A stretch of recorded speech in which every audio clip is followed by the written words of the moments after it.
Assalamualaikum warahmatullahi wabarakatuh. Marilah kita panjatkan puji dan rasa syukur kehadiran Allah Subhanahu wa Ta'ala, berkat karunia dan nikmat yang telah diberikan kepada kita semua, sehingga kita dapat berkumpul di pagi yang cerah ini. Tak lupa juga salawat serta salam tercurahkan kepada Nabi besar Muhammad Sallallahu Alaihi Wasallam yang telah memperjuangkan nilai dan agama yang luhur ini hingga sampai kepada kita semua. Yang terhormat Rektor Universitas Muhammadiyah Makassar, Bapak Prof. Ambo Asep. Yang terhormat Dekan Fakultas Pendidikan, Bapak Erwin Akip, MPD, PhD. Yang terhormat Ketua Prodi Jurusan Pendidikan Bahasa dan Sastra Indonesia, Ibu Dr. Andes Andi Paidah, MPD. Dan yang terhormat Bapak Mantan Gubernur DKI Jakarta, Bapak Anies Baswedan, serta segenap hadirin sekalian. Hadirin yang saya hormati, pertama-tama perkenalkan saya Lula Hadijah. Saya sebagai pembawa acara yang akan memandu jalannya acara pada pagi hari ini. Susunan acara pada kegiatan ta'aruf Fakultas Pendidikan Bahasa dan Sastra Indonesia yang akan dilaksanakan pada pagi hari ini adalah pembukaan, doa, menyanyikan lagu Indonesia Raya, sambutan-sambutan, mendengarkan mengaji, pelantikan mahasiswa baru, dan penutup. Saya ada sedikit pantun. Ada pohon tinggi di atas gunung kerinci. Hati-hati bila sedang mendaki. Hidup tak bisa diulangi. Mari kita buka saja acara ini. Singgah sebentar di rumah Nasir. Mintap apel dan pepaya. Untuk hadirin yang telah hadir, salam hormat dari saya. Agar acara ini berjalan lancar, marilah kita bersama-sama membacakan doa. Doa dimulai. Selesai. Mari kita bersama-sama menyanyikan lagu Indonesia Raya. Selanjutnya, kita akan mendengarkan beberapa sambutan-sambutan. Kepada Rektor Universitas Muhammadiyah Makassar, Bapak Profesor Ambo Asep, kami persilahkan untuk memberi sambutan. Selanjutnya, kepada Dekan Fakultas Pendidikan, Bapak Erwin Akip, MPD, PhD, kami persilahkan untuk memberi sambutan.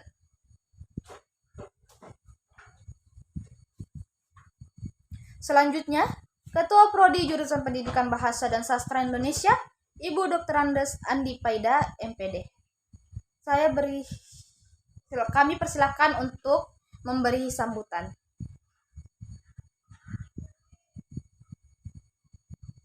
Selanjutnya, Mantan Gubernur DKI Jakarta, Bapak Andi Baswedan, kami persilahkan untuk memberi sambutan. Assalamualaikum warahmatullahi wabarakatuh. Salam sejahtera untuk semuanya. Teman-teman mahasiswa baru, saya menyampaikan selamat untuk Anda. Anda memulai babak baru, Anda menjadi mahasiswa. Anda disebut maha atas kesiswaan Anda. Anda punya tanggung jawab yang jauh lebih besar daripada anak-anak muda lainnya. Di Indonesia ada jutaan anak masuk SD, tapi hanya ratusan ribu yang hari ini bisa kuliah. Dan itu artinya Anda berbeda dengan yang lain. Anda adalah sekelompok anak-anak muda yang punya kesempatan untuk mengembangkan diri, untuk maju, meraih masa depan, bukan hanya untuk Anda sendiri, tapi untuk kemajuan Republik, untuk kemajuan bangsa. Karena itu saya ingin berikan catatan. Anda akan kuliah. Tolong jangan hanya belajar di dalam ruang kuliah. Kuliah Anda adalah di dalam ruang dan di luar ruang kuliah. Dua ini, kalau Anda disebut dirinya sebagai aktivis, maka jangan hanya aktivis di luar ruang kelas, tapi aktivis di dalam ruang kelas juga. Di sisi lain, bagi teman-teman yang ingin belajar saja, hanya di kelas saja belajarnya, Anda akan masuk rombongan yang merugi. Karena di ujung masa kuliah, Anda hanya keluar membawa selembar kertas bertuliskan transkrip atau selembar kertas ijazah. Masa depan tidak bisa dibangun hanya dengan selembar kertas itu. Anda harus menjadi manusia baru, lebih dari sekedar peneliti, lebih dari sekedar pengajar. Tapi Anda harus menjadi pemimpin di Indonesia. Anak-anak muda yang kata-katanya, langkahnya bisa membuat perubahan. Dan itu artinya belajar dari sekarang.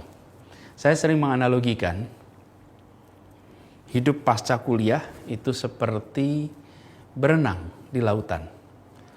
Anda punya pilihan, mau belajar berenang saat sudah sampai ke laut atau mau belajar berenang di kolam renang. Kalau di kolam renang, kedalamannya terukur, tekanannya terukur, suhunya terukur, arusnya terukur. Dan di sana Anda belajar berenang. Atau Anda langsung terjun ke laut dan belajar berenang. Risikonya agak besar belajar berenang di tengah lautan. Kalau Anda belajar berenang di kolam renang, risikonya jauh lebih terkontrol. Karena itu belajar berenang, belajar memimpin, belajar menjadi bagian dari masyarakat ketika saat kuliah. Dan Anda bisa lihat nanti, mereka-mereka yang banyak memberikan kontribusi buat masyarakat, mereka yang bisa berpengaruh, mereka yang bisa mendorong kemajuan, adalah orang-orang yang pada masa mudanya tidak hanya menghabiskan waktu di dalam ruang kelas, tapi juga di luar ruang kelas. Karena itu jadilah pegiat, jadilah anak-anak yang aktif. Saya sering mengatakan IP yang tinggi akan mengantarkan Anda pada panggilan wawancara. Titik. Tapi kepemimpinan, kemampuan komunikasi, analytical thinking, itu yang akan mengantarkan Anda pada masa depan. Kalau dulu SD ke SMP Anda perlu nilai tinggi, SMP ke SMA Anda perlu nilai juga untuk masuk SMA. Dan sekarang masuk di Sadar, Anda harus juga punya nilai yang tinggi dari SMA. Sesudah Anda lulus kuliah, fase berikutnya Anda butuh lebih dari sekedar nilai. Nilai itu penting, tapi lebih dari itu. Cuman jangan diartikan boleh IP rendah. Kalau IP rendah Anda dipanggil wawancara pun tidak. Jadi IP-nya jangan rendah, IP-nya harus tinggi. Berapa minimal IP? Ada yang nyebut 3, 3,5, 3,25. Bahkan beberapa kali ada yang nyebut nama 4. Ya cobalah sebagai ikhtiar 4 boleh gitu. Tapi kita coba lihat dalam prakteknya. Berapa target IP Anda? Usul saya, mumpung Anda masih baru kuliah nih, Anda cek. Kalau daftar beasiswa S2, berapa syarat IP minimalnya? Lalu Anda gunakan itu sebagai target. Bahwa IP minimal saya segitu. Hari ini tidak ada yang tanya IP Anda. Misalnya saya ditanya, Anis IP-nya dulu berapa? Enggak. Berapa lama saya kuliah? Enggak. Nanti Anda juga begitu. IP lama kuliah itu ditanyakan saat wisuda. Yang kuliahnya cepat, IP-nya tinggi, senyumnya lebih lebar daripada yang tidak. Tapi dalam perjalanan ke depan yang dibutuhkan lebih dari itu. Saya tidak ingin menganggap enteng pelajaran di kuliah. Tidak, sangat penting. Tapi saya ingin Anda punya double track. Track akademik dan track kepemimpinan. Dua-duanya harus imbang. Yang menekankan akademik sudah semua orang. Di kampus-kampus semua orang bicara soal akademik. Tapi saya melihat pentingnya track kepemimpinan. Jadi bangun itu. Mumpung Anda punya kesempatan untuk melakukannya. Lalu Anda buat cita-cita. Anda tuliskan berapa lama Anda mau kuliah. Sesudah itu Anda akan melakukan apa. Dan selama kuliah apa yang akan Anda kerjakan. Jangan jadi mahasiswa yang hanya rumah, kos-kosan, kampusnya hanya ruang kuliah. Jangan lakukan itu. Lalu Anda akan menjadi bagian dari dunia. Mahasiswa hari ini akan hidup seperti saya sekarang adalah mahasiswa 20 tahun yang lalu. Anda akan mengalami era 20 tahun yang akan datang. Bayangkan Indonesia 20 tahun yang akan datang. Jangan bayangkan Indonesia sekarang. Seperti apa potretnya? Apa peran Anda? Bagaimana kondisinya? Hari ini Anda warga Indonesia dan Anda warga dunia. Dan menjadi bagian dari dunia, bahasa internasional. Saya garis bawahi, bahasa internasional, bukan bahasa asing. Karena bahasa asing itu bahasa yang digunakan orang asing. Tapi bahasa internasional adalah bahasa yang digunakan percakapan antar bangsa. Seperti bahasa nasional, bahasa yang digunakan percakapan antar suku bangsa.